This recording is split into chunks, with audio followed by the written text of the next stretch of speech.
Assalamualaikum warahmatullahi wabarakatuh.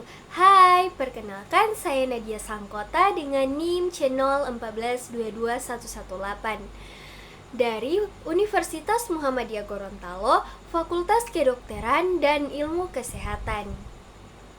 Di video kali ini saya akan membuat penkes mengenai DHF atau DBD. Untuk memenuhi tugas mata kuliah keperawatan dewasa, sistem pernafasan, kardiovaskuler, dan hematologi. Di sini saya akan menjelaskan pengertian DHF atau DBD, patofisiologi, faktor resiko, tanda dan gejala, pengobatan, dan pencegahan. Yang pertama adalah pengertian DHF atau DBD. Dengue hemorrhagic fever atau DHF merupakan penyakit yang disebabkan oleh virus dengue yang termasuk golongan arbovirus melalui gigitan nyamuk Aedes aegypti betina.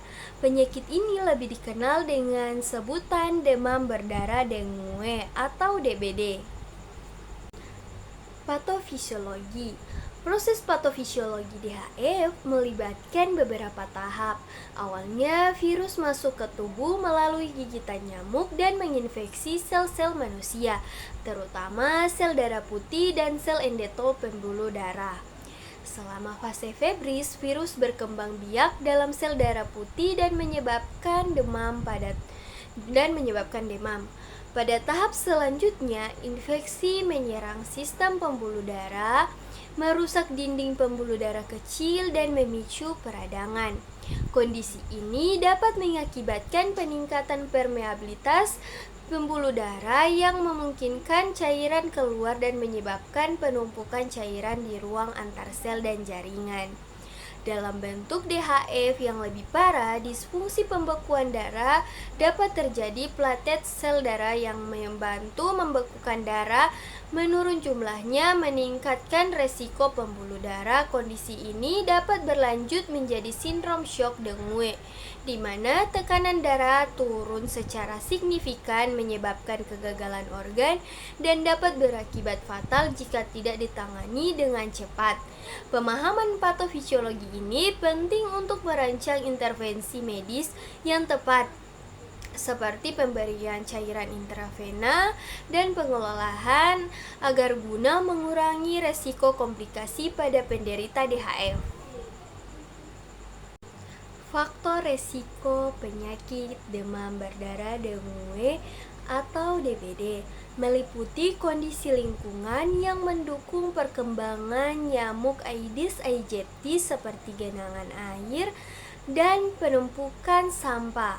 Selain itu, faktor individu seperti tidak adanya kekebalan terhadap virus dengue, paparan sebelumnya terhadap serotipe lain, dan faktor genetik juga dapat mempengaruhi resiko seseorang terkena DBD. Tanda dan gejala DHF atau DBD.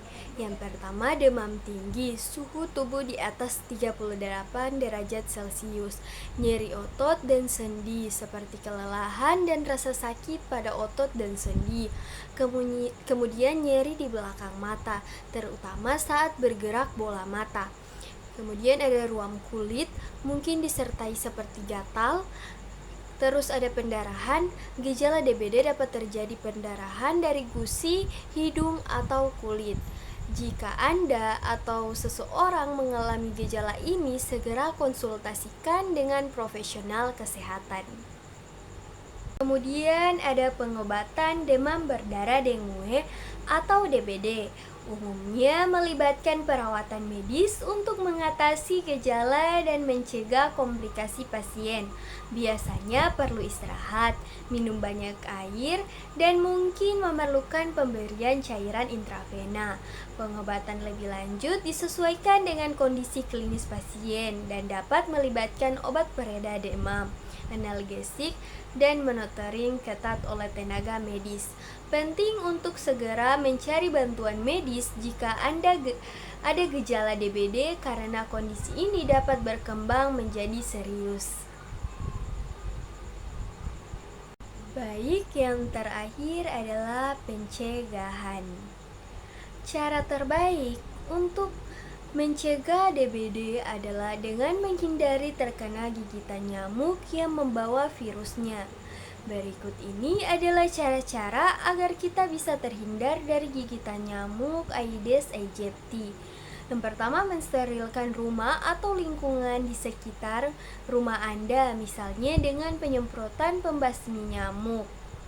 Kemudian membersihkan bak mandi dan menaburkan serbuk ABT agar jentik-jentik nyamuk mati. Menutup atau membalik atau jika perlu menyingkirkan media-media kecil penampung air lainnya yang ada di rumah Anda. Memasang kawat anti nyamuk di seluruh ventilasi rumah Anda. Memasang kelambu di ranjang kasur Anda. Mengenakan pakaian yang cukup bisa melindungi Anda dari gigitan nyamuk. Baik, itu saja video dari saya. Sekian dan terima kasih. Wassalamualaikum warahmatullahi wabarakatuh.